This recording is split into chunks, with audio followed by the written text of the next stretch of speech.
Hello everyone, আজকে না এমন একটা কিছু করেছি যা খেলে মন হবে ঝাল ঝাল, মুখে হাসি আর পেট হবে ও মাই গড।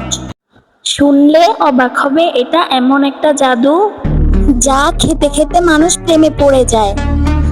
আবার প্রেমে না পড়লেও বিরিয়ানির প্রেমে পড়ে। পাড়ার লোকজন ভাবছে এত মজা মজা গন্ধ আসে কোথা থেকে। আমি বললাম, ভাই এইটা কোনো সুগন্ধি নয়, এইটা খাসি মামার ভালোবাসার গ্রাম। কেউ কেউ বলে বিরিয়ানি খেলেই নাকি মানুষ বুদ্ধিমান হয়। আমি বলি না না, বুদ্ধি না, খাইলে মানুষ আরো লোভী হয়।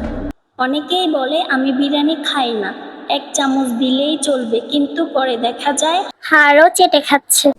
আজকে না মাংস আর চালের প্রেমের কাহিনী, দুজনের দেখা হলো, মশলার হাত ধরে বিয়ে হলো, আর শেষে তাদের মিলনের সাক্ষী হলাম আমরা। যদি ভাবো এত মজা কেন ভাই, প্রেমে যেমন লবণ বেশি হলে ঝগড়া হয়, তেমনি বিরিয়ানিতেও তাই সবকিছু ঠিকঠাক।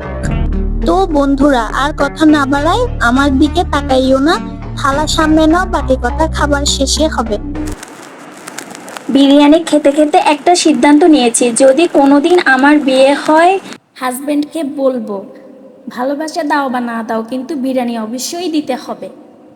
কারণ বিরিয়ানি মানেই শুধু খাবার না, এটা এক একটা আবেগ। মাংস, আলু, ডিম, কিশমিশ, এক একটা উপাদান আমার জীবনে এক একটা সমস্যা, সব মিলেই এমন মজাদার সমাধান।